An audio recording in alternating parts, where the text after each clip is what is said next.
Assalamualaikum warahmatullahi wabarakatuh. Selamat pagi semua, salam sejahtera. Semoga kita semua selalu diberikan kemudahan dan kesehatan untuk menjalankan kegiatan kita sehari-hari. Dan jangan lupa untuk tetap semangat di dalam belajar online ini. Seperti biasa, Bapak akan mengajar materi mata pelajaran sejarah Indonesia untuk kelas 10 di semester 1. Tapi alangkah baiknya sebelum kita mulai pelajaran, kita berdoa terlebih dahulu. Berdoa dimulai.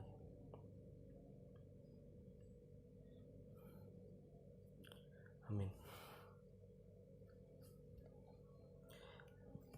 Seperti biasa, Bapak akan membacakan tujuan pembelajaran yang terlebih dahulu, yaitu peserta didik mampu menganalisis manusia pada zaman praaksara dan kehidupannya, serta peninggalan-peninggalan sejarahnya.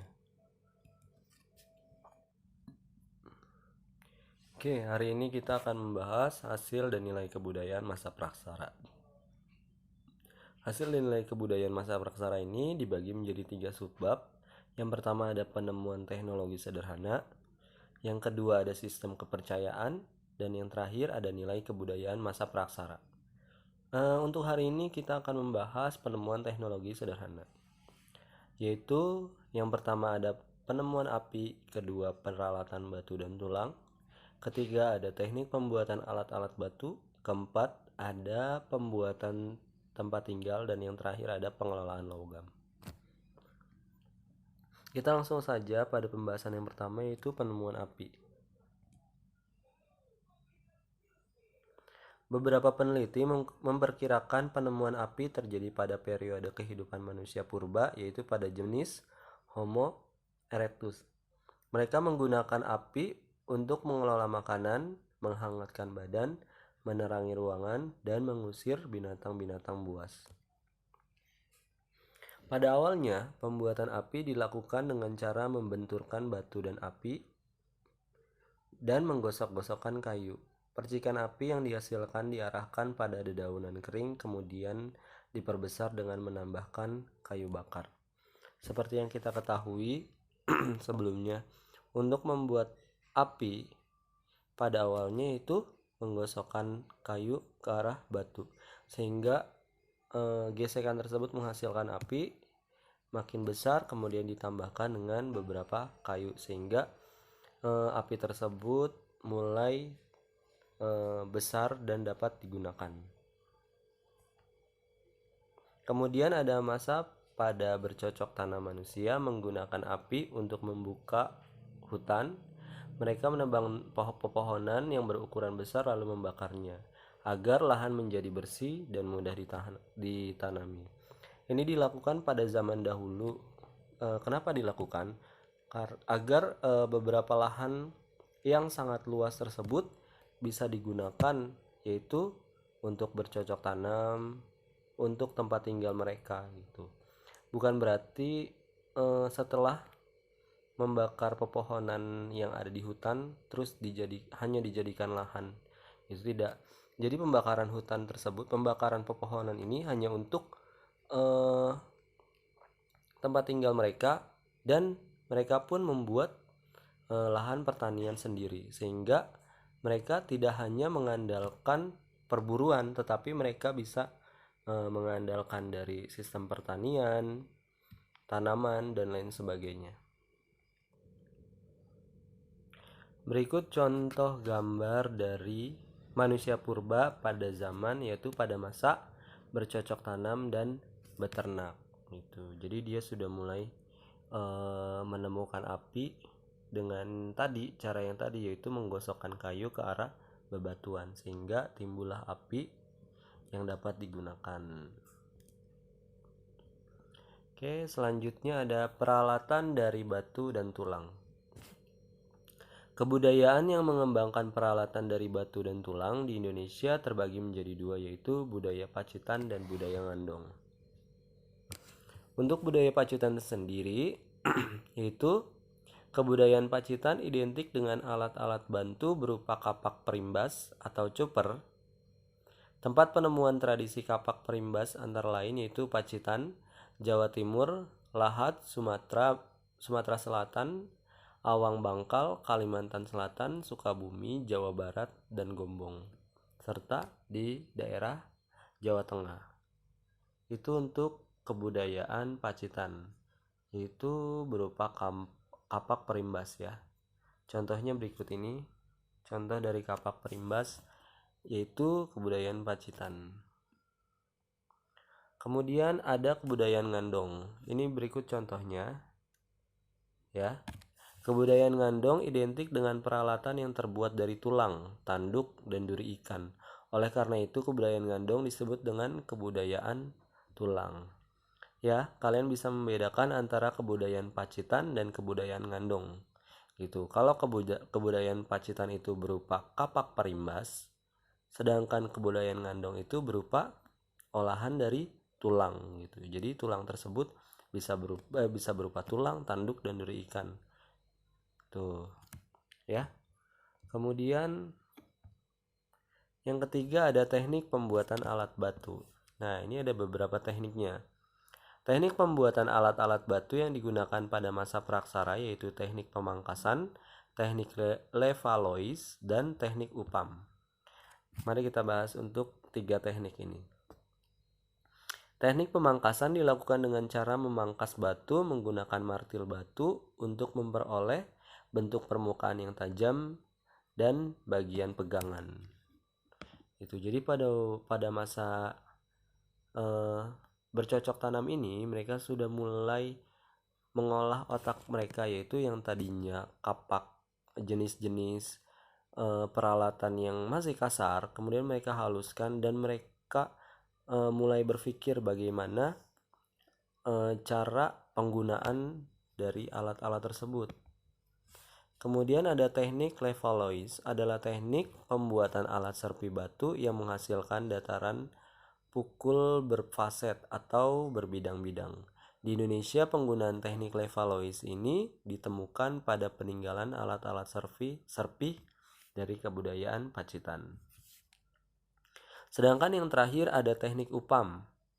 Teknik upam merupakan teknik mengasah batu yang mendapatkan alat-alat tersebut berbentuk halus. Alat yang digunakan untuk mengasah biasanya berasal dari jenis batuan andesit. Itu jadi teknik upam ini teknik mengasah batu. Tuh.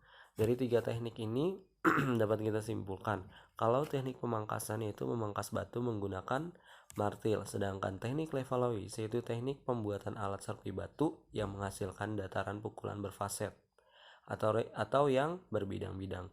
Sedangkan teknik upam ada teknik mengasah batu untuk mendapatkan hasil-hasil bentuk yang lebih halus. Berikut contohnya ya.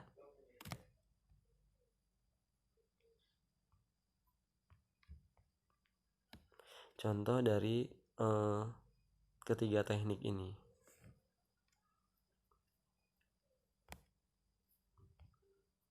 Selanjutnya ada pembuatan tempat tinggal. Tempat tinggal mulai dikenal manusia purba setelah hidup secara menetap. Tempat tinggal manusia pada masa praksara berkaitan dengan penemuan Nokken Modinger dan Abri Sausros, yaitu jadi setelah masa berburu dan mengumpulkan makanan, kemudian mereka mulai berpikir bagaimana cara mendapatkan tempat tinggal dan dapat hidup. Kemudian masuklah masa bercocok tanam dan beternak. Kemudian pada masa tersebut mereka mulai membangun tempat tinggal sampai dengan pembuatan lahan-lahan untuk bercocok tanam.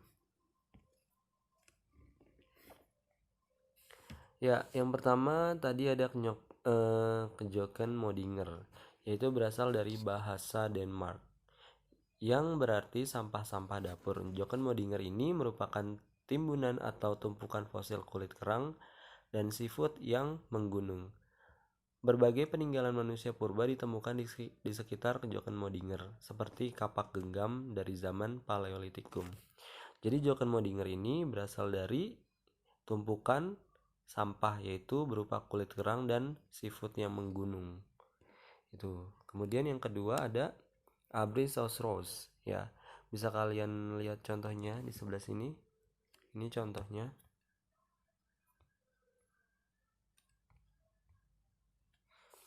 Abrysosauros adalah gua yang menyerupai ceruk pada batu karang. Gua-gua ini pernah dijadikan tempat tinggal manusia purba karena berfungsi sebagai tempat perlindungan dari cuaca dan binatang buas. Itu kalau tadi itu peninggalan sampah-sampahnya, ini tuh gua peninggalan di mana mereka mendiami ketika suhu-suhu ekstrim mulai ada, ya, dan menghindari dari binatang buas. Kemudian yang terakhir ada pengelolaan logam. Teknik pengelolaan logam yang berkembang di Indonesia berasal dari kebudayaan Dungson yang dibawa oleh bangsa Deutero Melayu. Sebagian besar peralatan logam terbuat dari perunggu, berupa campuran antara timah dan tembaga. Masyarakat pada zaman praaksara mengenal dua teknik pengelolaan logam perunggu, yaitu teknik acair perdu dan bivalve. Teknik acair perdu disebut teknik cetak lilin karena model dari tanah liat yang akan dicetak dilapisi oleh lilin. Teknik ini digunakan untuk membuat benda-benda perunggu yang memiliki batu dan hiasan yang rumit. Kemudian ada teknik bivalve. Disebut juga dengan teknik setangkap karena menggunakan dua keping cetakan yang terbuat dari batu. Cetakan ini dapat dipakai berkali-kali sesuai dengan kebutuhan. Berikut contohnya. Ya.